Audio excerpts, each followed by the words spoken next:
be sure to check out Rob Plays. There you can hang out with me while we play video games and talk about life stuff.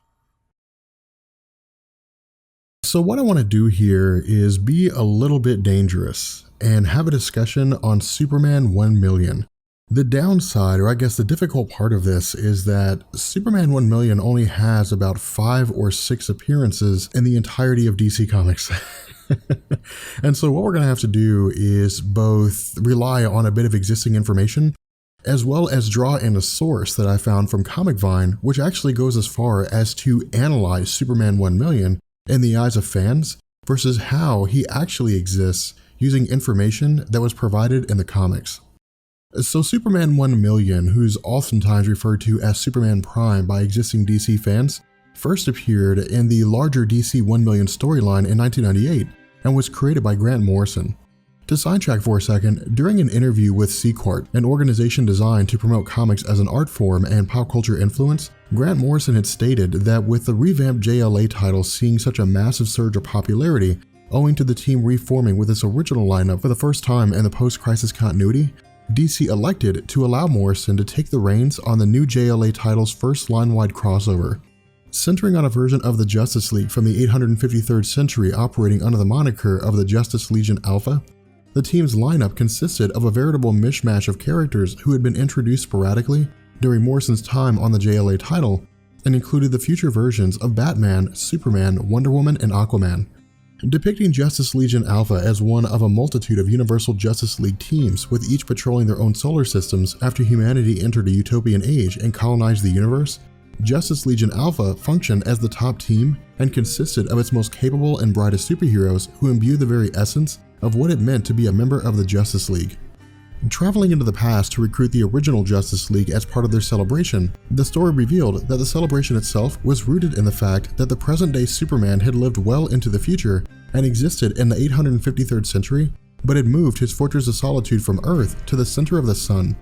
Referred to as Superman Prime in an effort to distinguish him as the original Superman, and having spent the last 15,000 years within the heart of Earth's star, the expected emergence of Superman Prime has given way to the Justice Legion Alpha and the rest of the Universal Justice League teams to visit and bring a litany of heroes from across both time and space.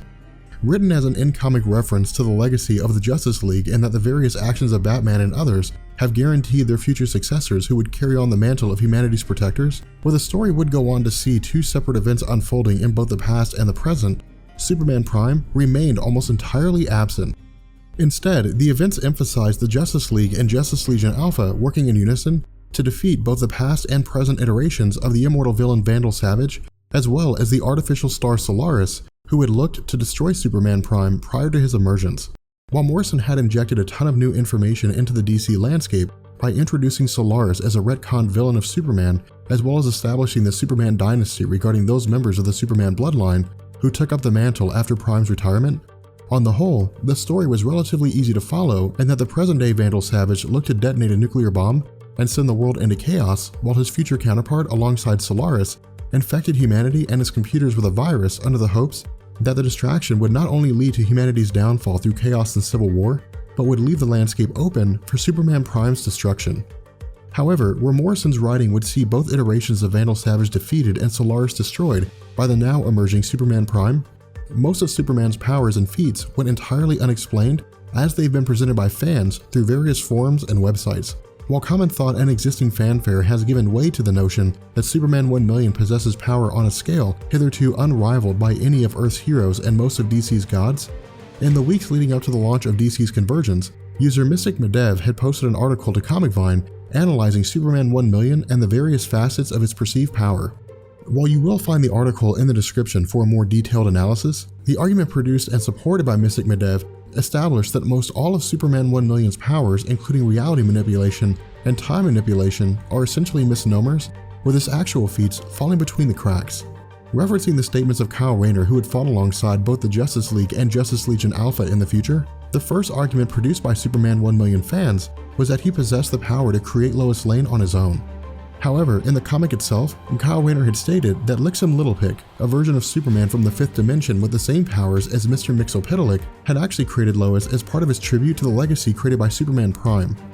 Regarding the recreation of Krypton at the end of DC 1 Million, where many fans attribute this to Superman Prime himself, The recreation of Krypton actually came by way of Hourman from the 853rd century, who used the Worlgog, a source of energy not unlike Marvel's Cosmic Cube, which allows its wielder to bend space and time, permitting Hourman and the Justice Legion to recreate Krypton and its inhabitants, including Superman's biological parents, all of whom retain their memories prior to their deaths.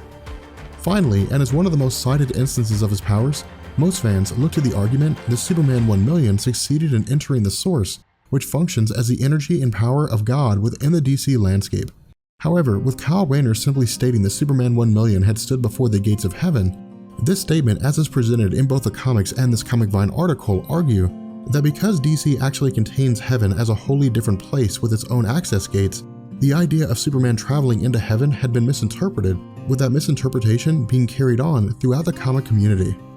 Now, while these arguments and others do present a compelling case, something to also take note of here is that the entirety of this information on the perception of Superman's powers comes from the words of Kyle Rayner. In addition to this, because Grant Morrison's stories have a knack for commentaries within the comics themselves, a legitimate case could be made that Kyle Rayner isn't actually able to fully grasp the capabilities of Superman 1,000,000, and that Superman 1,000,000 himself had actually entered the Source and gained a litany of new powers. In truth, aside from works or direct answers written by Morrison himself, the actual presentable evidence of what Superman 1,000,000 is capable of is completely up for speculation by both existing and prospective fans of his character. With that being said, we're going to bring this video to an end, and yeah, for a guy that appeared in only 5 issues, I don't think we did that bad, but I'll catch you guys later. Peace.